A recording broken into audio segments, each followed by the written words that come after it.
유튜브로 읽는 박정희 전기 3권 혁명 전야 이승만의 합헌적 권력 이양.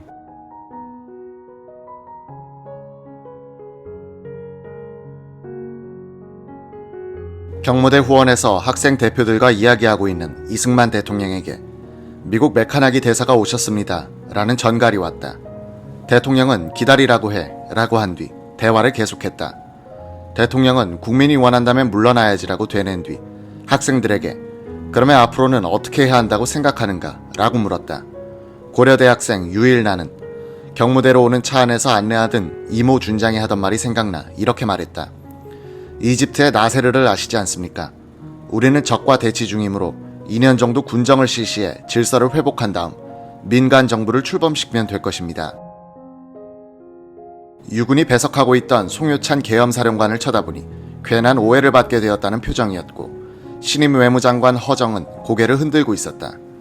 이 대통령은 한참 생각하다가 군정은 안 돼, 우리는 이집트와 달라라고 했다. 유일나의 이 건의가 송효찬의 사주에 의한 것이란 오해가 있었다. 유일나는 송 사령관은 오히려 우리가 대통령한테 하야를 권고하는 것조차 반대했다. 다만 우리를 육본에서 경무대까지 안내해준 이석봉 준장이 정말 자네들이 하야 권고를 할 수 있나? 군이라고 해서 정치를 하지 말란 법이 있느냐고 말했을 뿐이다 고 증언했다. 메카나기 대사가 경무대에 도착했을 때는 이미 라디오에서 이승만의 하야 성명이 방송되고 있을 때였다.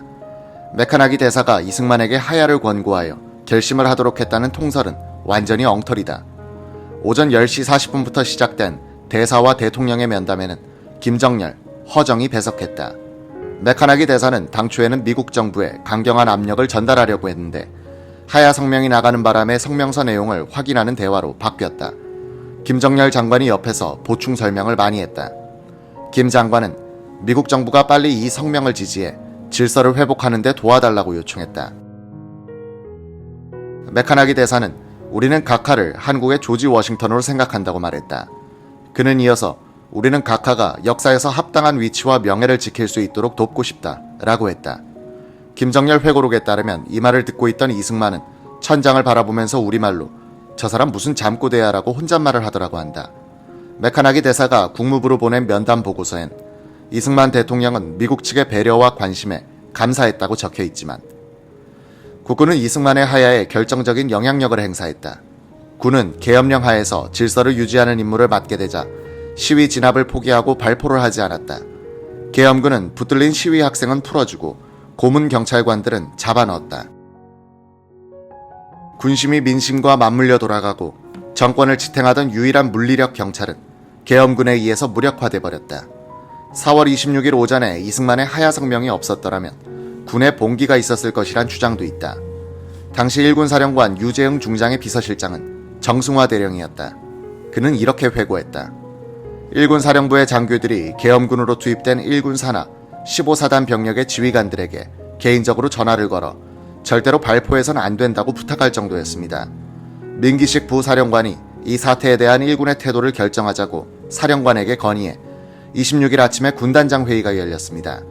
나도 이 회의에 배석했는데 이승만 대통령이 하야하는 길밖에 없다는 결론을 내렸습니다.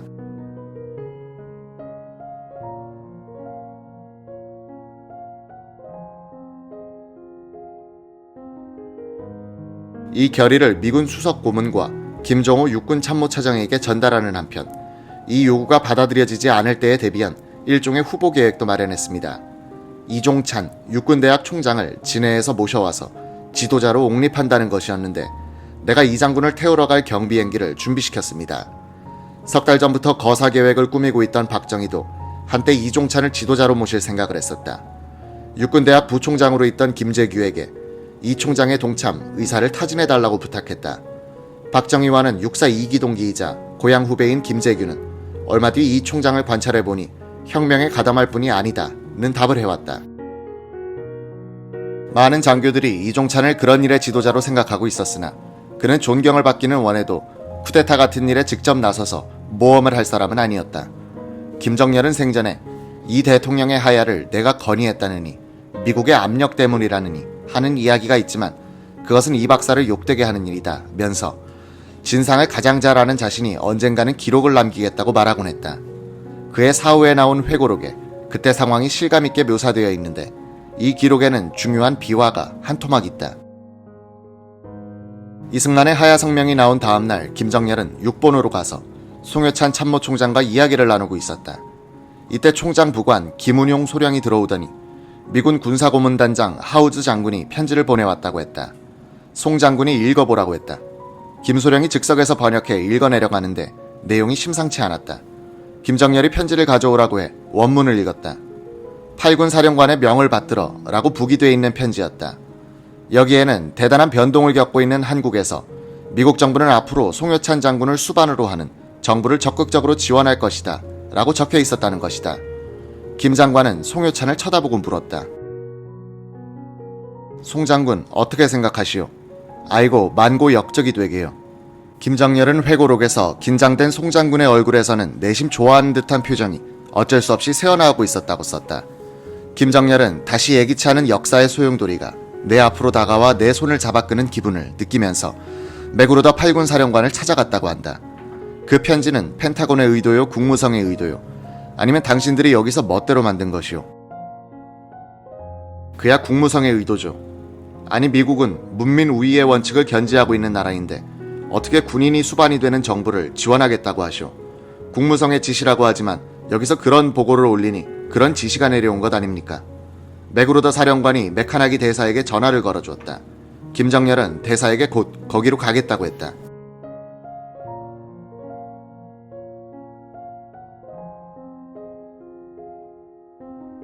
(4월 27일) 오전 미국 대사관으로 간 김정렬 국방장관은 메카나기 미국 대사에게 따지고 들었다.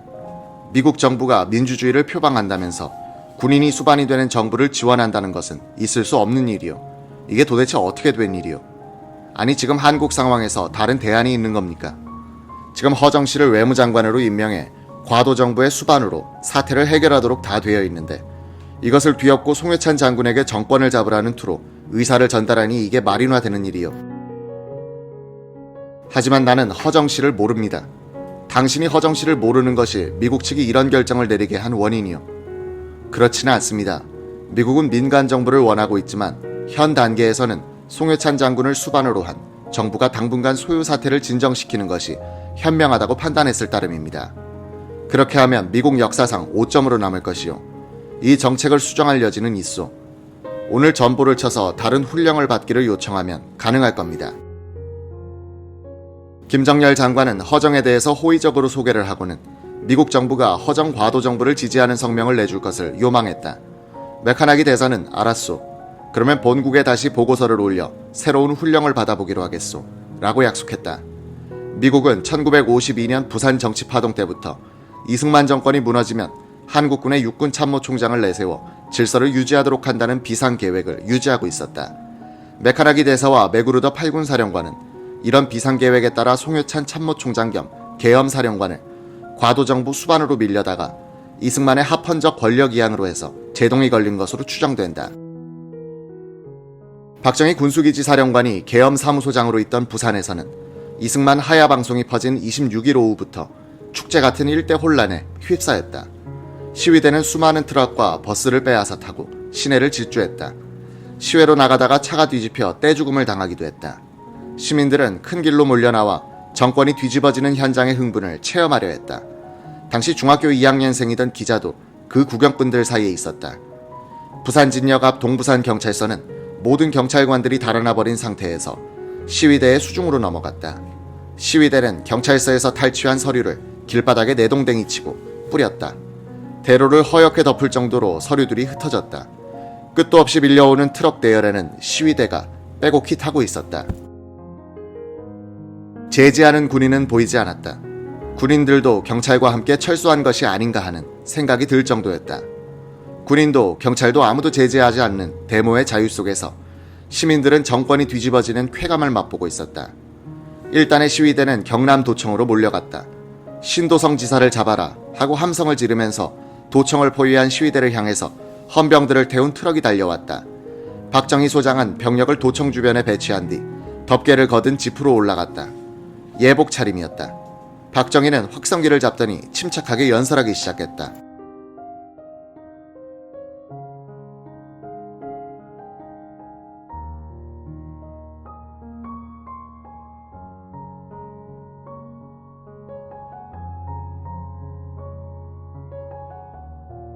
친애하는 시민 여러분, 우리 군은 여러분을 해치러 온 것이 아닙니다.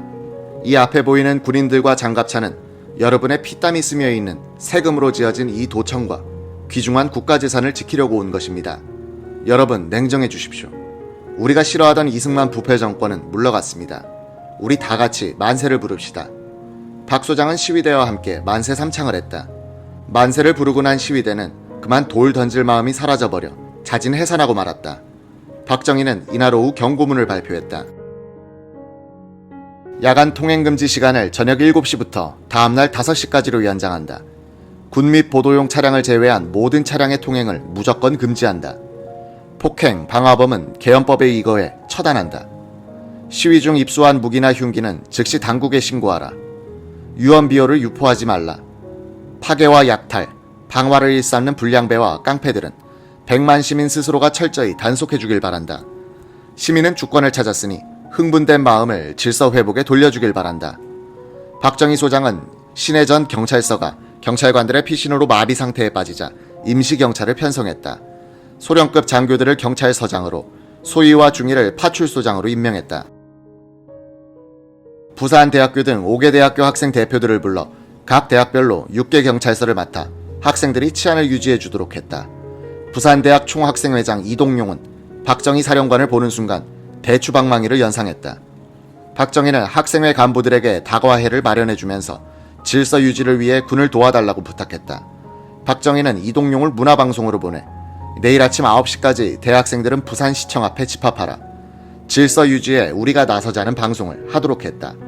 이렇게 해 부산에서는 일시적으로 군인과 학생이 합동해 일종의 지방정권을 만든 셈이 됐다. 부산대학교는 중부산경찰서와 동래경찰서, 수산대학은 동부산경찰서, 연세대학은 영도경찰서, 부산사대는 부산진경찰서, 동아대학은 서부산경찰서를 맡았다. 국제신보 27일자 사회면 기사들. 분노의 군중이 휩쓸고 지나간 경찰서 안에는 정복경찰관은 한 사람도 찾을 길이 없다. 주인은 없어지고 소총으로 무장한 군인들만으로 꽉 차 있다. 경찰관들은 사복으로 나타나서 인근 다방에 앉아 기가 막히다는 듯이 커피만을 마실 뿐 파괴된 파출소에선 사완 아이만이 폐허를 지키고 있었다. 이런 아수라장 속에서도 박정희 사령관은 군을 직접 투입하지 않았다. 부산일보 김종신 기자가 그를 찾아가서 계엄군의 이런 자세를 비판했다. 그러자 박 소장이 퉁명스레 말했다. 군대가 왜 그런 데 나가노?